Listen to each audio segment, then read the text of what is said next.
El viento sopla donde quiere y oyes su voz, pero no sabes de dónde viene ni a dónde va.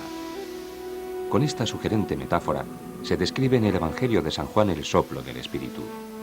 Una metáfora evangélica que nos informa además del desconocimiento y del interés que en la antigüedad suscitaron los vientos.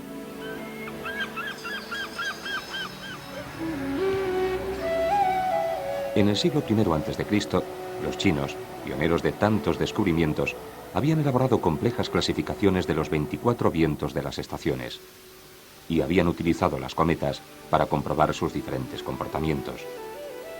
Unas cometas cónicas muy semejantes a las mangas de viento que se emplean en la actualidad en la aeronáutica, pero decoradas con el colorido y la fantasía orientales. Aquellas cometas chinas pueden ser consideradas las precursoras de todos los aparatos de medición hasta hoy. Y se atribuye también a este pueblo la fabricación de las veletas que señalan la dirección del viento. Desde la antigüedad, los vientos pasaron a representar la dirección de donde soplaban, lo que explica que durante siglos se emplearan en los mapas más que como un recurso decorativo, como verdaderos indicadores de dirección. Su importancia en la navegación fue tan decisiva que el mapa donde estaban señalados los 4, 8 o 12 vientos era universalmente conocido como Rosa de los Vientos, una denominación que los marinos portugueses mantuvieron para la brújula. Sin el conocimiento de los vientos favorables por parte de Colón, la aventura americana hubiera sido imposible, y toda navegación muy azarosa. Por eso resulta perfectamente lógico que en el siglo XVI, cuando la cofradía religiosa de los pilotos busca una patrona para su capilla de Córdoba, elija a Nuestra Señora del Buen Aire. Por eso también en la lengua inglesa, los marineros recibieron el nombre de sailors, de sail, vela, hombres de la vela. Generadora de leyendas y de símbolos, inmemorial impulsora de la navegación a vela, la fuerza del viento fue también universalmente empleada para hacer girar las ruedas de los molinos, que pasaban a formar parte del paisaje de algunas regiones, como la manchega, o de algunos países, como Holanda. Lo que obligó al inspirado escultor renacentista de la iglesia de Santa María de Pontevedra, Cornelis de Holanda, a dejar grabado en el interior de la puerta principal un molino, como señal de identidad, como rasgo de origen y ascendencia. El aprovechamiento de la energía eólica en España se inicia a principios de la Edad Media. Se trataba de molinos con unas estructuras muy primitivas cuyo objetivo era la molienda o bien la extracción de agua. Estos molinos que podemos ver en buena parte de La Mancha han ido evolucionando hasta llegar en nuestros días a un nuevo concepto totalmente diferente del anterior. A mediados del siglo pasado, los principios aerodinámicos ya aplicados en la navegación aérea se aplicaron a estas técnicas. Básicamente consiste en mover unas palas mediante la sustentación que se produce por el viento, por la velocidad del viento.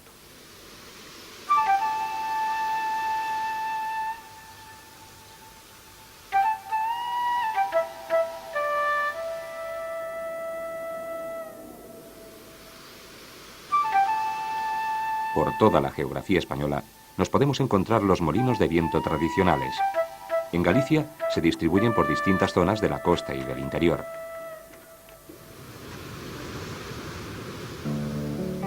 En el litoral de A Guarda, Pontevedra, se localizan todavía media docena de estos ejemplares, con una tipología común que se puede estudiar en el de Camposancos. Su característica más notable es la de tener cubierta giratoria, que permite orientar las aspas según la dirección del viento. Su mecanismo interior, desde las 20 ruedas que permiten girar la cubierta hasta las muelas, todo habla de sencillez y de eficacia.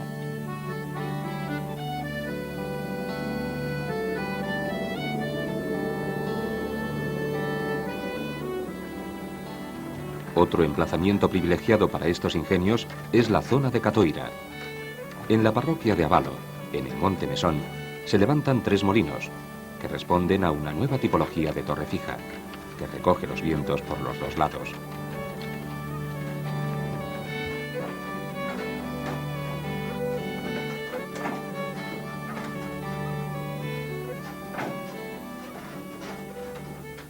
En Galicia se constatan diferentes tipologías de molinos de viento. Por ejemplo, los molinos de armazón, por ejemplo, los molinos de torre giratoria y también los molinos de torre fija. Dentro de estos molinos de torre fija encontramos con dos grupos principales, que son los que tienen la cubierta giratoria, de manera que las aspas se pueden orientar según la dirección del viento, y aquellos que tienen la cubierta también fija. Este segundo grupo es un grupo totalmente desconocido e inusual en cualquier otra zona de la península ibérica e incluso de Europa, y se trata de un molino muy rudimentario. ¿De qué manera entonces se soluciona el sistema para orientar las aspas según la dirección del viento? Pues el ingenio popular lo ha solucionado de la siguiente manera, que es poner un sistema bidireccional, o sea, de aspas dobles, cuyo eje atraviesa la pared, de manera que están orientadas hacia las caras opuestas de la torre, porque hacia estas caras son los puntos donde los vientos dominan principalmente en la zona. El funcionamiento interior más o menos es muy semejante en unos y en otros. En los de cubierta giratoria quizá las piezas, los elementos son más evolucionados, podemos encontrar también dobles muelas. Sin embargo, en los fijos los elementos son mucho más rudimentarios y nunca encontramos ningún sistema doble de molturación. Por tanto, nos encontramos en estos últimos ante un ejemplo realmente curioso dentro de la tipología general de los molinos de viento.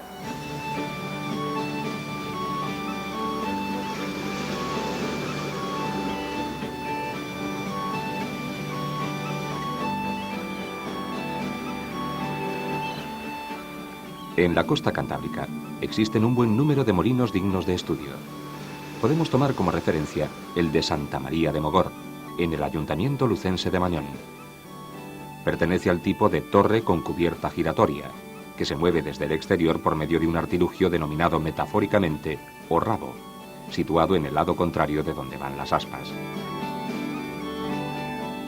El desarrollo tecnológico de estos ingenios permitió mejorar su rendimiento e impulsó nuevas relaciones comerciales. Tenemos aquí una torre de 10 metros, más de 10 metros de alto, que pertenece al único molino que se conserva de esta comarca, de una vastísima red de molinos de viento introducidos por unos industriales franceses a finales del siglo XVIII. El molino tiene más altura en realidad porque está construido sobre un túmulo del Neolítico final, un túmulo muy grande, que precede en 1000 años a las pirámides de Egipto. Usaba como marco.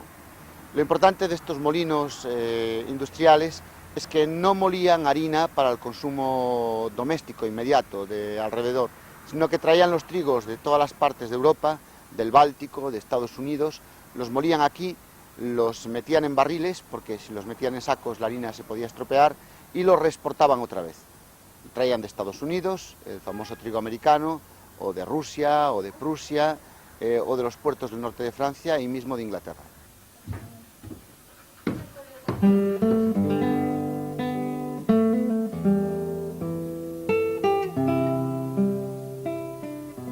Cualquier región española podría ofrecernos un buen inventario de este tipo de molinos, aunque la estampa acuñada por Cervantes dio universalidad a los de La Mancha. Por cierto, el relato de un viajero de la época cervantina que los presenta como tecnología moderna da al desatino quijotesco, que los confunde con gigantes, una nueva dimensión de conflicto entre la tradición encarnada por el hidalgo y el progreso, representado por el molino.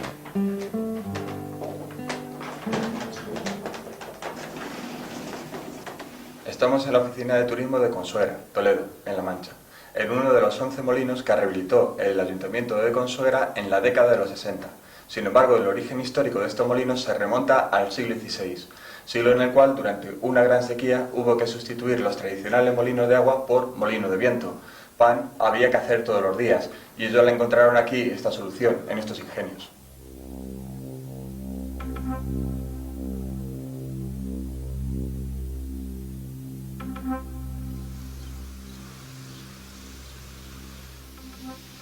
El multipala americano o molineta, que se extendió por todo el mundo desde la segunda mitad del siglo XIX y que aún hoy se sigue instalando, es el eslabón que une los molinos tradicionales con las modernas tecnologías de aprovechamiento del viento. En En este sentido, los primeros datos científicos a considerar se refieren justamente a las posibilidades del aprovechamiento de la energía eólica.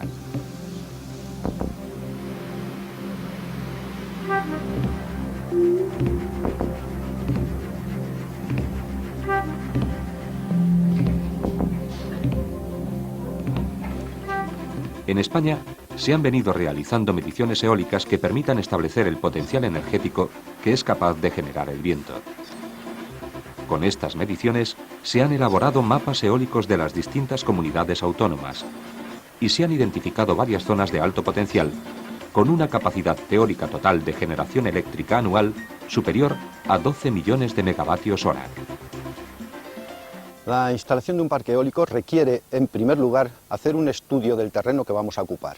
Se trata de conocer cuál es el viento y la energía que somos capaces de sacar de ese emplazamiento. Para ello se colocan a través de una serie de aparatos, se miden velocidades de viento, velocidades medias, direcciones predominantes y otros datos que nos van a permitir calcular la energía que podemos extraer. Con una máquina determinada y un espacio determinado y esta energía calculamos el número de máquinas a instalar. Con el número de máquinas a instalar podemos conocer perfectamente cuál va a ser la inversión a realizar. Por lo tanto, tenemos dos de los datos predominantes para llevar a cabo una inversión, es decir, los ingresos que vamos a obtener y la inversión que vamos a realizar. Además de esto existen otros gastos como son los de operación y mantenimiento que son relativamente importantes en todo tipo de inversión. Con todo ello se hace un análisis de viabilidad que tiene como objeto calcular la tasa de rentabilidad interna, el tiempo de payback, el tiempo de retorno de esa inversión y el valor actual neto. Con estos tres datos será posible llevar a cabo una instalación eólica. Partiendo de estos datos, a partir de los años 70 se puede hablar del nacimiento de una nueva generación de máquinas eólicas con rendimientos que permiten su explotación económica. El primer sistema de esta nueva tecnología, el más importante y el que presenta más variantes, es su sistema de captación o rotor, compuesto de una serie de aspas que giran alrededor de un eje por efecto del viento y que transforman la energía cinética en mecánica. Los rotores pueden ser de dos tipos, de eje vertical y horizontal.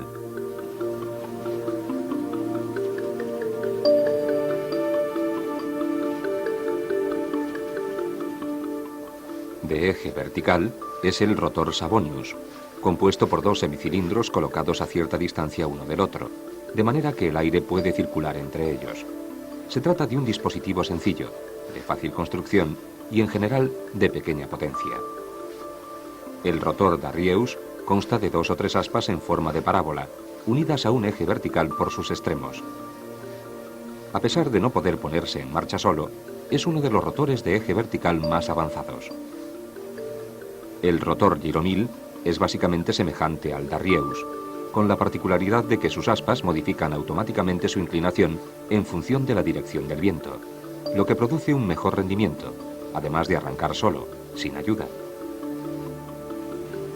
Los rotores de eje horizontal, posteriores en el tiempo, están formados generalmente por dos o tres aspas y tienen un rendimiento aerodinámico mayor, pero necesitan un viento con una velocidad relativamente elevada para que comiencen a funcionar, del orden de 5 metros por segundo.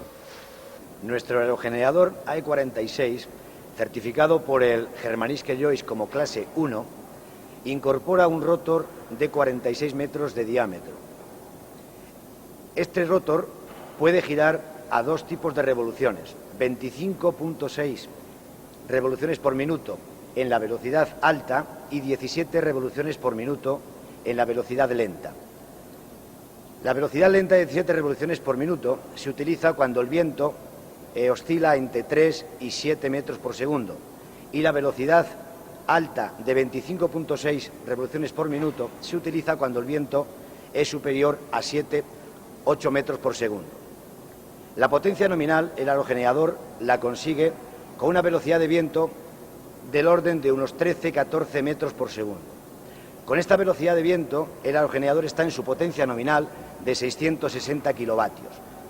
Para hacernos una idea, estos 660 kilovatios, si consideramos que en una familia la potencia instalada en una vivienda puede ser del orden de 4,4 kilovatios, significaría que el aerogenerador a plena potencia, 660 kilovatios, podía alimentar a unas 150 viviendas.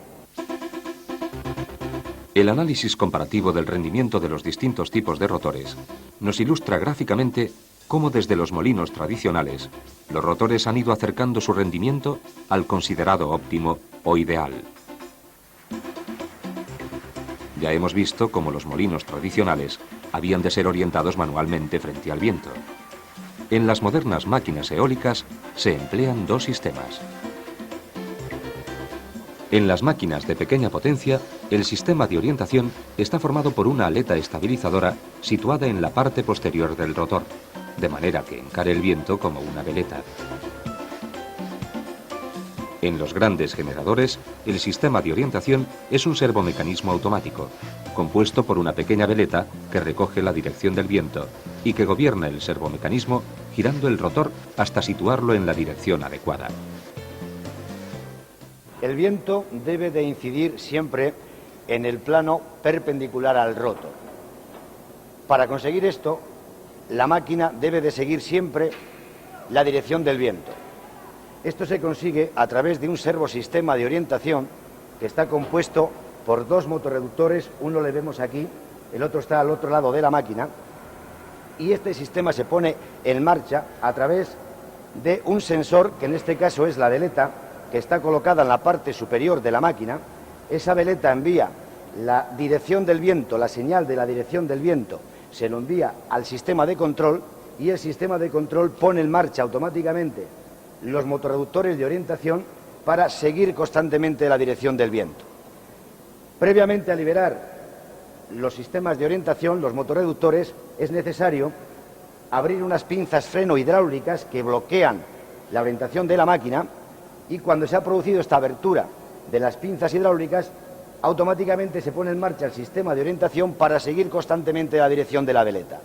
Una vez terminada la orientación y cuando el viento coincide exactamente con la posición de la máquina, en ese momento se desconectan los motorreductores de orientación y vuelve a meterse el sistema de frenado hidráulico para bloquear convenientemente la máquina.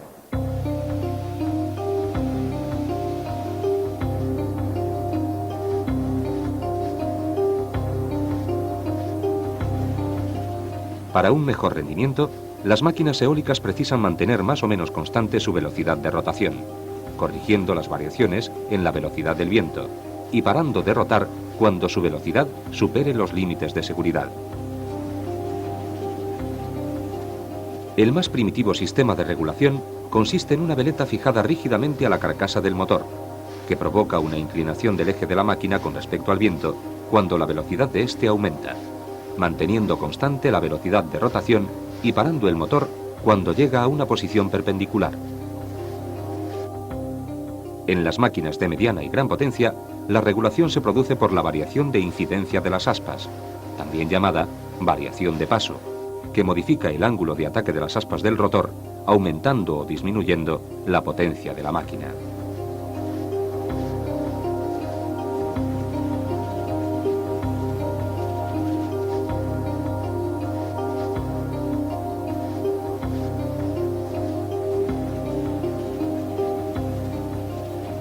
El aerogenerador incorpora varios sistemas de control desde el punto de vista de las seguridades del mismo. Debemos tener en cuenta que el rotor es un rotor de 46 metros de diámetro que gira a una velocidad de 25 vueltas por minuto y que en determinadas situaciones de la máquina debe de pararse. Para considerar este sistema de seguridades de máquina, la máquina incorpora diferentes sensores que cuentan las vueltas en el eje principal, en el generador. Estos sensores introducen al sistema de control todos los datos de temperaturas del multiplicador, de temperaturas del generador, de la central hidráulica, en fin, un conjunto de sensores que envían sus señales al sistema de control, y este sistema de control, a través del programa que tiene introducido, responde ante estas señales, dando unos parámetros a la máquina que van a actuar sobre los sistemas de seguridad de la misma. En este sentido, en determinados momentos se producen alarmas de operación normal o bien alarmas de emergencia que deben de actuar sobre los sistemas de seguridad para parar la máquina. El sistema de seguridad fundamental para parar la máquina consiste en abrir los aerofrenos del rotor para conseguir bajar las revoluciones del rotor hasta unos límites controlados, y a partir de ese momento actúa un segundo freno de seguridad a través de unas pinzas electromagnéticas que consiguen parar la máquina de una manera definitiva.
Durante la década de los 80, gracias a la colaboración entre empresas e instituciones españolas, se va a iniciar en España una nueva etapa en el desarrollo de la tecnología eólica. Es el momento en que se crean instalaciones con máquinas de pequeña y mediana potencia que permiten dar un contenido tecnológico básico a la naciente industria del sector. Asimismo, es el momento de adquirir una mayor experiencia en la explotación y mantenimiento de las mismas. Será, sin embargo, a partir de los 90, cuando se construyan en España máquinas eólicas con un alto potencial y un mejor rendimiento económico. Son los años en que se construyen, además, los primeros parques de demostración, conectados ya a la red de distribución eléctrica, y en los que, por su carácter experimental, se considera prioritario el desarrollo tecnológico.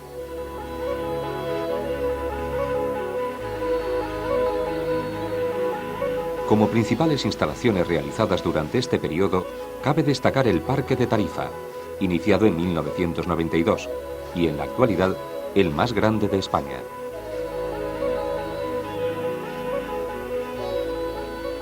Las empresas que colaboran en este parque siguen estudiando las distintas posibilidades de aprovechamiento de la energía eólica, sobre todo en el campo de la fabricación, instalación y explotación de aerogeneradores españoles. Nos encontramos aquí en Tarifa. En Tarifa ahora hay aproximadamente 110 megavatios instalados con un número de máquinas de aproximadamente 400. Aquí concretamente nos encontramos en la Sierra del Medio con una instalación que se ha creado recientemente, que tiene una potencia instalada de 10 megavatios y 19 máquinas de 660 y 600 kilovatios. El principal desarrollo durante los últimos años ha sido el crecimiento en tamaño de las máquinas. Eso es la altura de la torre, el aumento del diámetro del rotor y, por consiguiente, el aumento de la potencia eléctrica. Quiere decir que con menos máquinas se produce más energía.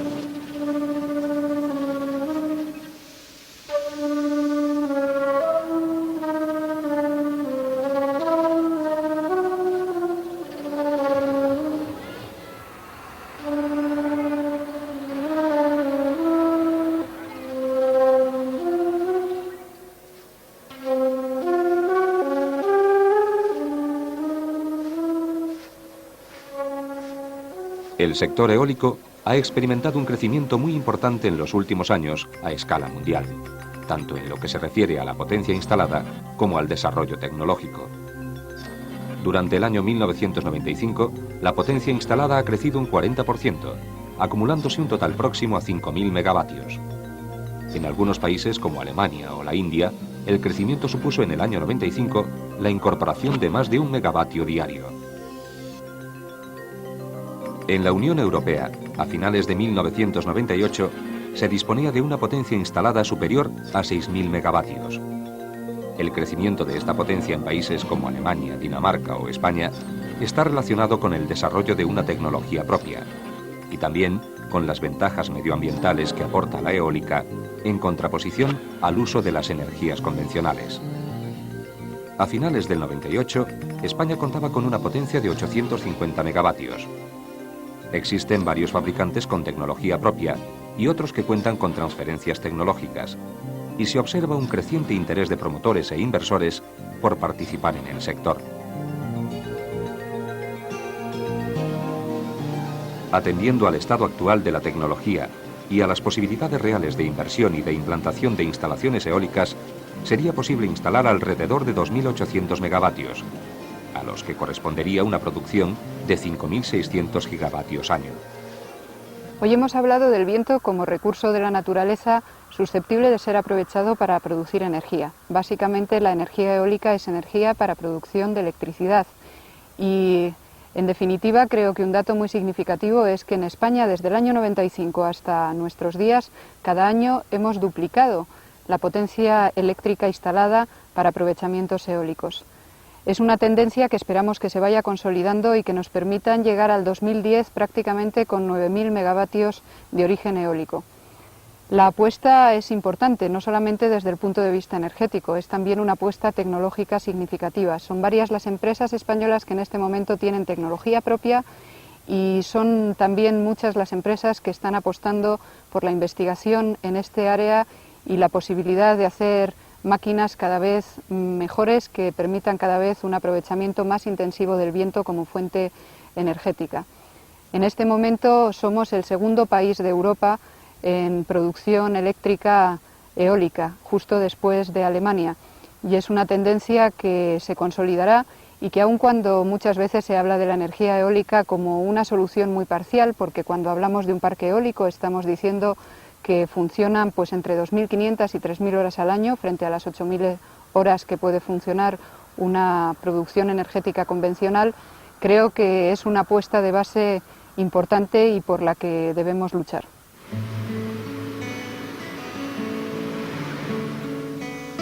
Homero describe en la Ilíada el regalo que Eolo le hizo a Ulises para que pudiese volver a su patria. Encerró en un odre el curso de todos los vientos y lo ató con hilo de plata a su nave, para que ningún viento le fuese contrario. Y mandó después el soplo de Céfiro a su favor, para que Ulises llegase a Ítaca. Un regalo semejante al que hoy nos hacen los modernos ingenios eólicos, que recogen todos los vientos en sus aspas y nos entregan después la energía que haga más propicia la travesía de nuestras vidas.